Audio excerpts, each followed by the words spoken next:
یو څو لغتونه په آلماني ژبه زده کوو دوستانو. ما سره اول لغت ده پاک. پاک ته وایي په آلماني ژبه زاوبه.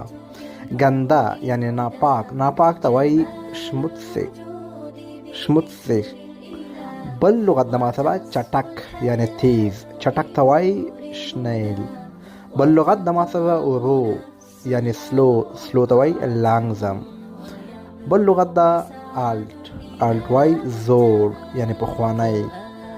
او ما سره بل لغت دا نوی. نوی وای نوی. کولای شئ خپلې پوښتنې په کمنټونو کې وکړئ. انشاءالله تاسو سره زه پوښتنې ته جوابونه درکوم.